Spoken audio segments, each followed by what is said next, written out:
Hello everyone, how are all. Welcome to ID infusion by triumph academy. आज हम करने वाले हैं आपका unit number 3 of the subject principle of marketing. तो करते हैं आज की वीडियो को स्टार्ट बिना किसी देरी के। जिसको भी नोट्स परचेज करने हैं, description box and I button दोनों जगह लिंक आपको मिल जाएगा। आप जाकर नोट्स परचेज कर सकते हैं फॉर द ₹150 ओनली। तो करते हैं आज की वीडियो को स्टार्ट बिना किसी देरी के। इसके अंदर सबसे पहला आता है कॉन्सेप्ट, जो कि है प्रोडक्ट डिसीजन का। तो एक प्रोडक्ट एक ऐसी चीज़ होती है जो एक बिजनेसमैन मार्केट के अंदर ऑफर करता है, ताकि जो लोगों की वांट्स हैं या फिर जो लोगों की नीड्स हैं वो सेटिस्फाई हो पाए। तो जो प्रोडक्ट होता है वो फिजिकल गुड भी हो सकता है कोई से भी, जैसे मोबाइल, शूज़, फर्नीचर। कोई सर्विसेज भी हो सकती हैं, जैसे बैंकिंग की, ट्यूशन की, ट्रांसपोर्ट की, या फिर कोई प्लेस भी हो सकती है, जैसे टूरिज्म की डेस्टिनेशन वगैरह होती हैं, या कोई आइडिया जैसे अवेयरनेस कैंपेनिंग वगैरह होती हैं, फिर कोई एक इंसान भी हो सकता है, यानी कि सेलिब्रिटी ब्रांडिंग भी होती है। तो जो प्रोडक्ट का डिसीजन होता है वो उसके अंदर जो है सारे डिसीजन इंक्लूड किए जाते हैं, यानी कि प्रोडक्ट का हमारे डिज़ाइन कैसा रहने वाला है, उसकी खासियतें क्या होंगी, उसकी क्वालिटी क्या होगी, ब्रांडिंग कैसे करने वाले हैं हम, उसको पैकेज कैसे रखेंगे, प्रोडक्ट मिक्स क्या होगा, और नए प्रोडक्ट का डेवलपमेंट कैसे करेंगे, और उसकी आफ्टर सेल सर्विसेज क्या क्या प्रोवाइड करानी है। तो ये जो डिसीजन होते हैं कंपनी को हेल्प करते हैं ताकि उनकी वैल्यू बढ़े और कस्टमर सेटिस्फाई हो जाए कॉम्पिटिटर्स से ज़्यादा। तो यूनिट नंबर 2 आप वो पार्ट 2 जो आपका आता है वो आता है क्लासिफिकेशन ऑफ प्रोडक्ट। तो जो प्रोडक्ट है वो मेनली दो कैटेगरीज के अंदर डिवाइडेड होते हैं। सबसे पहला आता है आपका कंज्यूमर प्रोडक्ट, यानी कि जो फाइनल कंज्यूमर खरीद लेता है पर्सनल यूज़ के लिए, उसको हम बोलते हैं कंज्यूमर प्रोडक्ट।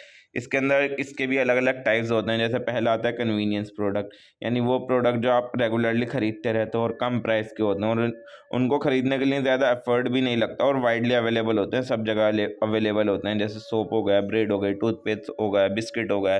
तो ये हो गए हमारे कन्वीनियंस प्रोडक्ट। नेक्स्ट आते हैं आपके शॉपिंग प्रोडक्ट, यानी कि जब आप थोड़ा बहुत कंपेयर करने के बाद जो चीज़ें खरीदते हो, यानी कि जब आप क्वालिटी कंपेयर करते हो, प्राइस कंपेयर करते हो, फीचर्स कंपेयर करते हो, फिर उसके बाद ये चीज़ें खरीदते हो, और ये मीडियम प्राइस की होती हैं। जैसे क्लोथ्स हो गए, शूज़ हो गए, फर्नीचर हो गए, इलेक्ट्रॉनिक्स हो गए।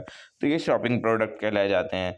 तीसरा आता है आपका स्पेशलिटी प्रोडक्ट, यानी इनकी खासियतें अलग अलग होती हैं, इनकी ब्रांड लॉयल्टी बहुत अलग होती है, और इनके प्राइजेस भी बहुत ज़्यादा हाई होते हैं। जैसे लग्जरी कार्स हो गई, ठीक है ना, BMW वगैरह, ब्रांडेड ज्वेलरी हो गई, प्रीमियम वॉचेस हो गई, ये स्पेशलिटी प्रोडक्ट्स होते हैं आपके। फोर्थ होता है आपका अनसॉट प्रोडक्ट, यानी कि इसको कस्टमर वैसे तो सोचता नहीं है ख़रीदने का, बट इसको करने के लिए जो है ना आपको प्रमोशन करना बहुत ज़रूरी होता है। अगर आप प्रमोशन करोगे तभी ये चीज़ें बिकती हैं, जैसे कि life insurance service, blood donation service. तो इनको अनसॉल्ड प्रोडक्ट कहते हैं। दूसरे टाइप के जो आपके प्रोडक्ट आते हैं वो आते हैं इंडस्ट्रियल प्रोडक्ट, यानी कि जो प्रोडक्ट खरीदे जाएँ बिजनेस यूज़ के लिए, पर्सनल यूज़ के लिए आप उन्हें नहीं खरीद रहा है। जैसे कि रॉ मटेरियल हो गया, कि कॉटन ले ली, स्टील ले लिया, फिर आगे आप उनसे और चीज़ें बना रहे हैं। कैपिटल आइटम्स हो गई, machinery, tools, buildings. Supplies and services हो गई, जैसे ऑफिस स्टेशनरी, रिपेयर सर्विसेज। ये सारी चीज़ें आपकी कौन सी आएंगी? इंडस्ट्रियल प्रोडक्ट के अंदर आएंगी। अब लेवल्स क्या होते हैं प्रोडक्ट के? तो मार्केटिंग के अंदर जो है ना प्रोडक्ट को 3 लेवल के अंदर देखा जाता है। सबसे पहला आता है कोर प्रोडक्ट, यानी बेसिक बेनिफिट जो कस्टमर्स को मिलते हैं, यानी कि यहाँ पर जो है मेन नीड को सेटिस्फाई करना ज़रूरी होता है। यानी कि एक मोबाइल फ़ोन है, वो हमारी कम्युनिकेशन की नीड को सेटिस्फाई कर रहा है। एक कार है, हमारी ट्रांसपोर्टेशन की नीड को सेटिस्फाई कर रहा है। एक फ़ैन है, वो एयर सर्कुलेशन की नीड को हमारी सेटिस्फाई कर रहा है। तो इस टाइप के प्रोडक्ट को हम क्या बोलते हैं? कोर प्रोडक्ट बोलते हैं। दूसरा होता है एक्चुअल प्रोडक्ट, यानी वो फिजिकल प्रोडक्ट होता है जिसके खुद के फीचर्स होते हैं, अलग डिज़ाइन होती हैं, उसका एक ब्रांड नेम होता है, उसकी एक पैकेजिंग होती है। इसके अंदर सारी चीज़ें आपकी इंक्लूड होंगी, कि उसका एक फीचर है, ब्रांड है, स्टाइल है, पैकेजिंग है, क्वालिटी है। यानी कि एक सैमसंग का स्मार्टफोन है जिसके अंदर कुछ खास कैमरा है, उसकी अलग रैम है, उसके ब्रांड बनी हुई है सैमसंग, और उसका डिज़ाइन है कुछ। तो ये क्या कहलाया जाएगा? आपका एक्चुअल प्रोडक्ट कहलाया जाएगा। तीसरा होता है आपका ऑगमेंटेड प्रोडक्ट, यानी कि ये वो एडिशनल सर्विसेज होती है जो हमारे प्रोडक्ट के अंदर ऐड की जाती है, जिससे वो डिफ्रेंशिएट हो जाता है, यानी और चीज़ों से अलग हो जाते हैं। इसके अंदर बहुत सारी चीज़ें आती हैं, जैसे कि warranty, after sale service, free delivery, installation, customer support. ये सारी चीज़ें ऑगमेंटेड प्रोडक्ट के अंदर आती हैं। यानी कि आपने एक फ्रिज खरीदी जिसकी 2 साल की वारंटी थी और फ्री इंस्टॉलेशन था, तो ये 2 साल की वारंटी और फ्री इंस्टॉलेशन ऑगमेंटेड प्रोडक्ट कहलाए जाएंगे आपके। अब आता है नेक्स्ट टॉपिक आपका, designing value through product mix decision. तो प्रोडक्ट मिक्स जो है, इसके अंदर जो टोटल रेंज होती है प्रोडक्ट की, जो कंपनी ऑफर कर रही है, उसको हम बोलते हैं प्रोडक्ट मिक्स। तो प्रोडक्ट मिक्स के अलग अलग डायमेंशंस होती हैं। सबसे पहला आता है प्रोडक्ट मिक्स विड्थ, यानी कि अलग अलग जो प्रोडक्ट लाइन है जो एक कंपनी की है, यानी कि जैसे एक टाटा मोबाइल है, टाटा कंपनी है, उसकी ऑटोमोबाइल में भी है, स्टील में भी है, होटल्स में भी हैं, आईटी सेक्टर में भी हैं। तो ये उनका प्रोडक्ट मिक्स हो गया, ठीक है ना, जिसकी विड्थ है, यानी कि बहुत सारी हैं। विड्थ का मतलब होता है कि एक कंपनी जिसकी अलग अलग प्रोडक्ट लाइन्स हैं वो क्या कहलाई जाती है, प्रोडक्ट मिक्स विड्थ। और एक होती है प्रोडक्ट मिक्स लेंथ, यानी कि टोटल नंबर ऑफ प्रोडक्ट एक प्रोडक्ट लाइन के अंदर कितने हैं। फॉर एग्जांपल मारुति सुजुकी एक कंपनी है, वो एक अल्टो कार बनाती है, एक स्विफ्ट, एक बलेनो, एक ब्रेजा। ये हो गई एक प्रोडक्ट मिक्स की लेंथ हो गई, उसकी विड्थ नहीं हुई। और एक होती है हमारी प्रोडक्ट मिक्स की डेप्थ, यानी कि कितने वर्जन है या फिर वेरिएंट है प्रोडक्ट के। जैसे कोलगेट टूथपेस्ट है, ठीक है ना, उसका एक जेल वाला आता है, एक हर्बल वाला आता है, एक वाइटनिंग वाला आता है, एक एंटी कैविटी वाला आता है। ये हो गई प्रोडक्ट मिक्स की डेप्थ, ठीक है। और इन फोर्थ आता है आपका प्रोडक्ट मिक्स कंसिस्टेंसी, यानी कि जो प्रोडक्ट लाइन है वो एक दूसरे से कितनी क्लोजली कनेक्टेड है। फॉर एग्जांपल अमूल है, अमूल से मिल्क, बटर, चीज़, ये किस तरीके से कनेक्टेड है, इसकी हाई कंसिस्टेंसी। और टाटा है, टाटा सॉल्ट में करता है, स्टील में काम करता है, कार्स में करता है। तो ये सारी चीज़ें बहुत अलग अलग है, तो यहाँ पर हम कंसिस्टेंसी क्या बोलेंगे कि बहुत ज़्यादा कम रहने वाली है। फिफ्थ आता है आपका टॉपिक जो कि है ब्रांडिंग। ब्रांडिंग का मतलब ये होता है कि जब हम अपने प्रोडक्ट को अलग आइडेंटिटी दे देते हैं ताकि कस्टमर जो है उसको ईजिली रिकॉग्नाइज कर ले, तो उस चीज़ को हम ब्रांडिंग बोलते हैं। ब्रांड के अंदर आपकी सारी चीज़ें आती हैं, जैसे कि कंपनी का नाम, लोगो, सिंबल, कलर, डिज़ाइन, टैगलाइन, और ये सारी चीज़ें जो है ब्रांडिंग के अंदर इंक्लूड की जाती हैं। तो ब्रांडिंग से क्या होती है, एक रिकॉग्निशन होती है, ट्रस्ट होता है और एक प्रेफरेंस मिलती है किसी भी चीज़ को आपके। और अलग अलग टाइप की आपकी ब्रांड्स होती हैं। सबसे पहले आती है आपकी मैन्युफैक्चरर ब्रांड, जिसको नेशनल ब्रांड भी बोला जाता है। ये मैन्युफैक्चरर ओन करते हैं, जैसे अमूल, सैमसंग, नाइकी, ये सारी चीज़ें मैन्युफैक्चरर ब्रांड कहलाई जाती हैं। दूसरी होती हैं आपकी प्राइवेट ब्रांड, जिसको स्टोर ब्रांड भी कहा जाता है। ये रिटेलर या फिर होलसेलर ओन करते हैं, जैसे रिलायंस फ्रेश ब्रांड, बिग बाज़ार, प्राइवेट लेबल्स, ये सारी चीज़ें आपकी हो गई प्राइवेट ब्रांड। तीसरी आती है आपकी फैमिली ब्रांड, यानी कि एक ब्रांड नेम से ही अलग अलग प्रोडक्ट बिक रहे हैं। जैसे कि टाटा के नाम से ही टाटा सॉल्ट, टाटा टी, अलग अलग प्रोडक्ट बिक रहे हैं। अमूल के नाम से अमूल बटर, अमूल मिल्क, अमूल चीज़ बिक रहा है। और एक होती है आपकी इंडिविजुअल ब्रांड, यानी कि अलग ब्रांड नेम होता है अलग प्रोडक्ट के लिए। जैसे हिंदुस्तान यूनिलीवर एक कंपनी है, तो अलग अलग प्रोडक्ट बना रही है, आपके डव बना रही है, सर्फ एक्सेल बना रही है, लग्स बना रही है। बना तो सारे हिंदुस्तान यूनिलीवर रहा है, बट उन सब के अलग अलग नाम है। पेप्सी कंपनी है, वो आपके कुरकुरे बना रही है, माउंटेन ड्यूज बना रही है, लेज बना रही है। तो ये सारी चीज़ें होती हैं इंडिविजुअल ब्रांड का पार्ट। एक होती है आपकी को ब्रांडिंग, यानी कि जब दो ब्रांड कोलैबोरेट करती हैं आपस में ताकि एक प्रोडक्ट को बना सकें। For example Intel inside laptops या फिर नाइकी और एप्पल मिलकर फिटनेस प्रोडक्ट बना रहा है, तो ये को ब्रांडिंग कहलाया जाएगा आपका। सिग्निफिकेंस क्या होती है ब्रांडिंग की, तो ब्रांडिंग जो है बहुत कस्टमर और कंपनीज दोनों के लिए इंपॉर्टेंट होती है। कस्टमर के लिए इस वजह से इंपॉर्टेंट होती है क्योंकि उसको इजीली आइडेंटिफाई हो जाता है कि ये ब्रांड है, ये अच्छी है। उसको फिर क्वालिटी का भी अंदाज़ा हो जाता है कि अच्छा ये इस ब्रांड का है तो इसकी क्वालिटी अच्छी होगी या फिर बेकार होगी। इससे उसको कन्फ्यूजन कम रहती है कि ये ब्रांड अच्छी है, ये ब्रांड बुरी है। उसके माइंड में ऑलरेडी सेट रहता है और एक कस्टमर के दिल में भरोसा बैठ जाता है किसी पर्टिकुलर ब्रांड को लेकर, ठीक है। और कंपनीज के लिए ये होता है कि उनकी ब्रांड लॉयल्टी बढ़ जाती है कस्टमर से, कस्टमर सिर्फ उनकी ही ब्रांड का सामान खरीदते हैं, उनको एक कॉम्पिटिटिव एडवांटेज मिल जाता है सबसे ज़्यादा आगे रहने का, जिसकी वजह से वो प्रीमियम प्राइस भी चार्ज कर लेते हैं लोगों से। और नए प्रोडक्ट अगर इंट्रोड्यूस करते हैं तो वो भी इजीली बिक जाते हैं क्योंकि उनका ब्रांड नेम बना हुआ है और उनको एक लीगल प्रोटेक्शन मिल जाती है ट्रेडमार्क के थ्रू कि उनका नाम कोई चुरा नहीं सकता। अब क्वालिटीज़ क्या होती हैं एक अच्छे ब्रांड नेम की, तो एक अच्छा ब्रांड नेम के अंदर ये सारी चीज़ें होनी चाहिए।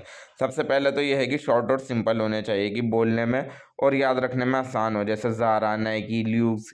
या और दूसरी ये है कि यूनिक होने चाहिए, यानी कि ये कॉम्पिटिटर्स की कॉपी नहीं होने चाहिए। तीसरा है कि रेलेवेंट होनी चाहिए, यानी कि जो प्रोडक्ट का यूज़ है या फिर बेनिफिट है वो दिखाएं। जैसे फेयर एंड लवली है, ठीक है, वो दिखाती है कि मतलब एक तरीके से चेहरा साफ हो जाएगा। क्विक हील है कि वो ठीक कर देगा।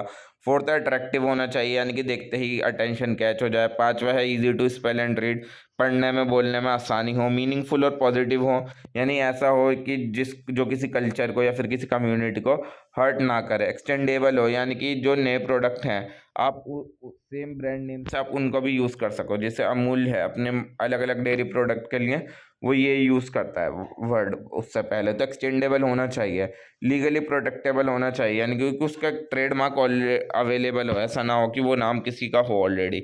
नेक्स्ट आपका आता है टॉपिक पैकेजिंग का। तो पैकेजिंग का मतलब होता है जब हम डिज़ाइन करते हैं या फिर प्रोड्यूस करते हैं कंटेनर या फिर रैपर जो प्रोडक्ट का है, तो उसको हम पैकेजिंग बोलते हैं। यानी कि भले से बॉक्स के अंदर रख रहे हैं, बॉटल के अंदर, जार के अंदर, रैपर के अंदर, टिन के अंदर, कार्टन के अंदर, तो ये सारी चीज़ें पैकेजिंग के अंदर आती है। तो जो पैकेजिंग है वो प्रोडक्ट को जो क्या करती है, प्रोडक्ट करती है और एक बड़ा रोल प्ले करती है मार्केटिंग और ब्रांडिंग के अंदर। ठीक है, अब अलग अलग टाइप की आपकी पैकेजिंग होती है, यानी इसके मेन 3 लेवल होते हैं। सबसे पहले आती है आपकी प्राइमरी पैकेजिंग, यानी ये सबसे पहली लेयर की पैकेजिंग होती है जो डायरेक्टली हमारे प्रोडक्ट को टच करती है। इसका मेन पर्पज़ ये होता है कि हमारा जो प्रोडक्ट है वो प्रोडक्ट रहा है और सेफ रहा है हमारा कंजम्पशन के लिए। इसका एग्जांपल आपके क्या होगा, जैसे टूथपेस्ट की ट्यूब हो गई, शैम्पू की बोतल हो गई, चिप्स का पैकेट होगा, ये सारी प्राइमरी पैकेजिंग का पार्ट होंगे।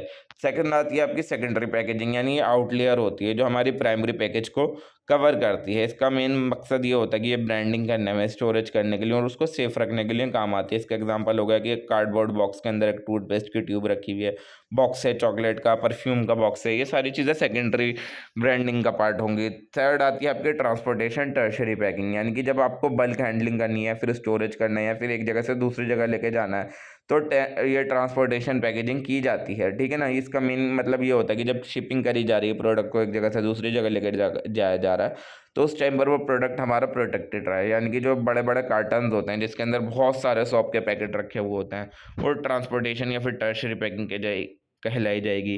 वुडन क्रेट्स होती हैं, पैलेट्स होते हैं, ये सारे टर्शरी पैकेजिंग का पार्ट होते हैं। फंक्शंस क्या क्या होते हैं पैकेजिंग के, तो पैकेजिंग जो है बहुत सारे फंक्शंस परफॉर्म करती है। सबसे पहला काम तो ये है कि वो प्रोटेक्ट रखती है हमारे प्रोडक्ट को, कि उसको डैमेज ना हो, उसमें आग ना लगे, बरसात से बचे, वो कंटेमिनेशन से बच जाए, लीकेज ना हो उसके अंदर, जैसे कि बबल रैप किया जाता है फ्रेजाइल प्रोडक्ट के ऊपर, तो ये उसकी प्रोटेक्शन के लिए होता है। दूसरा होता है कन्वीनियंस के लिए, ये इसको इसको हमारा जो प्रोडक्ट है वो स्टोर करना, हैंडल करना, उसको कैरी करना आसान हो जाता है। ठीक है ना, फॉर एग्जांपल टूथपेस्ट को ट्यूब के अंदर डाल दिया, इजी टू ओपन जार्स बना दिए, कैरी बैग्स बना दिए, तो कन्वीनियंस मिल जाती है पैकेजिंग के थ्रू। प्रमोशन होता है, यानी कि जो पैकेजिंग जो है एक साइलेंट सेल्समैन की तरीके से काम करता है। अगर आप उसके ऊपर अट्रैक्टिव कलर्स, फॉन्ट्स और डिज़ाइन इनका इस्तेमाल करोगे तो आपकी सेल्स भी बढ़ सकती है। फॉर एग्जांपल क्या है, ब्राइट कैडबरी पर्पल है, ठीक है, कैडबरी जो है और कोका कोला जो है उसके रेड बॉटल डिज़ाइन है, तो ये सारी चीज़ें क्या होंगी, आपके ब्रांड नेम की तरह काम करती हैं और इन्फॉर्मेशन प्रोवाइड करती है। यानी कि पैकेजिंग के ऊपर सारी इन्फॉर्मेशन होती है कि क्या क्या इंग्रेडिएंट से बना हुआ है ये चीज़ है, उसकी मैन्युफैक्चरिंग डेट क्या है, उसकी एक्सपायरी डेट क्या है और किस तरीके से उसको यूजेज करना है, उसके प्राइजेस क्या क्या हैं। और प्रोडक्ट डिफ्रेंशिएशन ये के काम आती है, यानी कि हमारे प्रोडक्ट को कंपटीटर के प्रोडक्ट से अलग रखने के लिए ये काम आती है। इसके एग्जांपल्स क्या होगा, जैसे प्रिंजल्स है, उसका सिलेंड्रिकल बॉक्स है तो वो उसकी यूनिकनेस दिखाता है। बिस्लर की बॉटल की शेप है तो वो उसकी यूनिकनेस दिखाती है। एनवायरमेंटल फ्रेंडली होनी चाहिए, यानी कि जो आज के टाइम की पैकेजिंग है वो रिसाइकलेबल और बायोडिग्रेडेबल मटेरियल का इस्तेमाल करती हैं। ठीक है, फॉर एग्जांपल पेपर बैग्स का आज के टाइम में इस्तेमाल किया जा रहा है और रिसाइकलेबल बॉटल्स का आज के टाइम में इस्तेमाल किया जा रहा है। फोर्थ आता है आपका लेबलिंग, यानी लेबलिंग का मतलब होता है जब आप अपना टैग, स्टिकर या फिर कुछ भी प्रिंटेड इन्फॉर्मेशन पैकेज के ऊपर लगाते हैं, तो एक जो लेबल होता है वो प्रोडक्ट को जो है आइडेंटिफाई करने में मदद करता है और उसके ऊपर जो है इंपॉर्टेंट इन्फॉर्मेशन लिखी हुई होती है। अब अलग अलग टाइप की आपकी लेबलिंग होती है। सबसे पहला आता है ब्रांड लेबल। ब्रांड लेबल होता है जिसके ऊपर सिर्फ आपका ब्रांड नेम हो या फिर ब्रांड लोगो, फॉर एग्जांपल जैसे नाइकी का लोगो हो या फिर बाटा का लेबल होता है जूतों पर, तो ये ब्रांड लेबल कहलाया जाता है। दूसरा आता है आपका ग्रेड लेबल, ये आपकी क्वालिटी बताता है प्रोडक्ट की। जैसे टी के ग्रेड्स होते हैं ए बी सी, और या फिर एक्स के ग्रेड्स होते हैं, ग्रेड ए ग्रेड बी, तो ये ग्रेड लेवल कहलाया जाता है। तीसरा आता है आपका डिस्क्रिप्टिव लेबल, ये इसके ऊपर सारी आपकी प्रोडक्ट डिटेल्स होती हैं, जैसे कि इसके अंदर इंग्रेडिएंट क्या है, किस तरीके से इसको यूज़ करना है, किस तरीके से इसको आपको रखना है। फॉर एग्जांपल जो फूड प्रोडक्ट होते हैं जिसके अंदर न्यूट्रिशन फैक्ट्स होते हैं वो लिखे हुए होते हैं। शैम्पू के अंदर उसकी डिटेल लिखी हुई होती हैं। फोर्थ होता है आपका इन्फॉर्मेटिव लेबल, जिसके अंदर जो है आपकी जितनी भी एक्स्ट्रा इन्फॉर्मेशन है वो इंक्लूड होती है, जैसे कि मैन्युफैक्चरिंग डेट क्या है, इसकी एक्सपायरी डेट क्या है, एमआरपी कितनी है, बारकोड क्या है, वो इन्फॉर्मेटिव लेबल होता है। अब फंक्शंस क्या क्या होते हैं लेबलिंग के, सबसे पहले तो आइडेंटिफिकेशन के काम आता है कि जब कंज्यूमर को अपना प्रोडक्ट आइडेंटिफाई करना है उस टाइम पर ये लेबलिंग काम आती है। डिस्क्रिप्शन के काम आता है, यानी इसके अंदर सारी डिटेल इन्फॉर्मेशन होती है कि क्या क्या इंग्रेडिएंट्स हैं इसके अंदर, और साइज़ क्या है, वेट क्या है, यूजेज के इंस्ट्रक्शन क्या है। प्रमोशन के काम आता है कि जो अट्रैक्टिव लेबल होते हैं उनसे सेल्स बढ़ जाती है, जैसे कि कलरफुल फ्रूट ड्रिंक्स के लेबल्स होते हैं उनकी सेल बढ़ाने के काम होते हैं। फोर्थ होता है आपका लीगल कंप्लायंस, यानी कि कुछ कुछ इन्फॉर्मेशन ऐसी होती हैं जो लीगली ज़रूरी होती हैं, वो हमारे लेवल के ऊपर डालनी ज़रूरी होती हैं, जैसे FSSAI number, expiry date, allergens, safety warning, ये सारी चीज़ें आपको डालनी होती हैं। और फिफ्थ आता है आपका ग्रेडिंग ऑफ द प्रोडक्ट, यानी आपके जो प्रोडक्ट है उसकी क्वालिटी लेवल क्या है और ये आपके ब्रांडिंग में भी काम आती हैं। यानी जो लेबल है वो आपका ब्रांड का मीनिंग क्या है, स्टोरी क्या है और आपकी आइडेंटिटी क्या है उसके काम आता है। अब प्रोडक्ट सपोर्ट सर्विसेज क्या क्या होती हैं, तो प्रोडक्ट सपोर्ट सर्विसेज जो है वो एडिशनल सर्विसेज होती हैं जो प्रोवाइड की जाती हैं प्रोडक्ट के साथ, ताकि जो है हमारा कस्टमर जो है सेटिस्फाई रहे। इससे इससे कंपनी को ये हेल्प मिलती है कि उनका वैल्यू बढ़े, ट्रस्ट बढ़े और रिपीट परचेज हो उनकी। तो ये प्रोडक्ट परचेज सर्विसेज होती हैं। अलग अलग टाइप की आपकी प्रोडक्ट सपोर्ट सर्विसेज होती हैं। सबसे पहले होता है इंस्टॉलेशन सर्विस, यानी कि जब असेंबल किया जाता है या फिर इंस्टॉल किया जाता है प्रोडक्ट कस्टमर्स के लिए, ठीक है, जैसे एसी इंस्टॉल करके चले गए, घर पे टीवी लगा कर चले गए, वॉशिंग मशीन सेटअप करके चले गए, ये इंस्टॉलेशन सर्विसेज प्रोवाइड होती हैं। दूसरा होती है रिपेयर एंड मेंटेनेंस, ये वो आफ्टर सेल सर्विसेज होती हैं, जैसे रिपेयर करना, सर्विसिंग करना, जैसे कार के सर्विस सेंटर होते हैं, मोबाइल के रिपेयर सेंटर होते हैं, वारंटी के अंदर जो मोबाइल होते हैं उनके। और तीसरा है आपका वारंटी और गारंटी, यानी कि जब एक सेलर द्वारा प्रॉमिस किया जाता है वो होती है, एक होती है वारंटी। वारंटी एक ऐसा रिटर्न प्रॉमिस होता है जिसके अंदर आपके जो है रिपेयर्स और पार्ट्स जो हैं वो कवर होते हैं, और ये इसका स्पेसिफिक टाइम होता है कि 1 साल की वारंटी है, 2 साल की वारंटी है। अगर ये चीज़ें ख़राब हो जाती हैं तो आप हमारी कंपनी से आकर सही करा कर जा सकते हैं। दूसरी चीज़ होती है आपकी गारंटी, यानी इसके अंदर एक प्रॉमिस होता है कि आप रिपेयर कर देंगे या फिर रिप्लेस कर देंगे प्रोडक्ट को। ये ज़्यादातर क्या होता है, अनकंडीशनल होता है। फोर्थ आता है आपका training. Training customer on how to use the product. Training का मतलब ये होता है कि कस्टमर को ये बताना कि आपको प्रोडक्ट यूज़ कैसे करना है, जैसे कि सॉफ्टवेयर ट्रेनिंग देना, जिम इक्विपमेंट की ट्रेनिंग देना, ट्यूटोरियल देना इलेक्ट्रॉनिक के लिए, वो ट्रेनिंग कहलाया जाता है। पांचवा होता है आपकी कस्टमर केयर सर्विस, यानी helpline number, chat support, inquiry handling. ये सारी चीज़ें आपकी किसका पार्ट होंगी, कस्टमर केयर सर्विसेज का। फॉर एग्जांपल जैसे toll free customer care number होते हैं, ऑनलाइन कंप्लेंट पोर्टल्स होते हैं, ये सारी चीज़ें कस्टमर केयर सर्विसेज का पार्ट होती हैं। सिक्स होती है आपकी डिलीवरी सर्विस, यानी कंपनीज जो है प्रोडक्ट को डिलीवर करती हैं कस्टमर के होम्स तक, जैसे फर्नीचर की डिलीवरी, इलेक्ट्रॉनिक की डिलीवरी, ये डिलीवरी सर्विसेज कहलाई जाती हैं। प्रोडक्ट अपग्रेडेशन होता है, यानी कि जब आप अपने प्रोडक्ट को इम्प्रूव करते हो उसके अंदर उसके फीचर्स बढ़ाकर, जैसे कि सॉफ्टवेयर का अपडेट दे देना, फिल्मवेयर का अपग्रेड दे देना इलेक्ट्रॉनिक्स के अंदर, ये चीज़ें प्रोडक्ट अपग्रेडेशन कहलाई जाती हैं। स्पेयर पार्ट्स की अवेलेबिलिटी, यानी कि आप जेन्युइन स्पेयर पार्ट्स जो है अवेलेबल कराते हो जिससे इजीली रिपेयर हो जाए आपका जो प्रोडक्ट है। फॉर एग्जांपल क्या है कि सैमसंग के जो है खुद के ऑथराइज सर्विस सेंटर होते हैं, वहाँ जाकर आप जेन्युइन पार्ट लगवा सकते हो अपने फ़ोन के अंदर अगर कुछ भी ख़राब हो जाता है। अब आता है आपका नया topic, new product development, NPD जिसको बोला जाता है। तो जो एक नया प्रोडक्ट होता है या तो वो कम्प्लीटली न्यू हो सकता है पूरी दुनिया के लिए, या फिर एक नया वर्जन हो सकता है, ये इंप्रूवमेंट हो सकता है किसी भी एग्जिस्टिंग प्रोडक्ट का, उसको एनपीडी बोला जाता है। यानी कि कंपनीज जो है उनको एनपीडी बनाने पड़ते हैं ताकि जो है वो कंपटीशन को सर्वाइव कर पाएँ और जो कस्टमर की नीड्स चेंज हो रही हैं उनको सेटिस्फाई कर पाएँ और मार्केट के अंदर ग्रोथ कर पाएँ। तो ये होती है उनकी न्यू प्रोडक्ट डेवलपमेंट। अब न्यू प्रोडक्ट डेवलपमेंट प्रोसेस क्या होता है, एनपीडी प्रोसेस क्या होता है, तो एनपीडी के अंदर जो है ना टोटल 8 सिस्टमेटिक स्टेप होते हैं। सबसे पहले स्टेप होता है आपका आइडिया जनरेशन, यानी कि ये वो स्टार्टिंग पॉइंट होता है। यहाँ पर जो है बहुत सारे प्रोडक्ट के आइडियाज़ जनरेट होते हैं, अलग अलग सोर्सेज से जनरेट होते हैं। तो सोर्सेज क्या क्या होते हैं नए आइडियाज़ के, कि कस्टमर्स क्या हैं, उनकी कंप्लेंट क्या है, उनके सजेशंस क्या हैं, एम्प्लॉयज़ हैं, कॉम्पिटिटर्स हैं, डिस्ट्रीब्यूशन एंड डीलर्स हैं, या मतलब ये लोग आइडिया देते हैं कि क्या प्रोडक्ट हमें बनाना चाहिए। रिसर्च एंड डेवलपमेंट के थ्रू आइडिया मिल सकता है, मार्केट ट्रेंड के थ्रू आइडिया मिल सकता है, ब्रेन स्टॉर्मिंग के थ्रू आइडिया मिल सकता है, ठीक है। ब्रेन स्टॉर्मिंग सेशन जो होते हैं, फॉर एग्जांपल कि पेप्सी ने अपना नया फ्लेवर लॉन्च किया कस्टमर्स का फीडबैक देखने के बाद।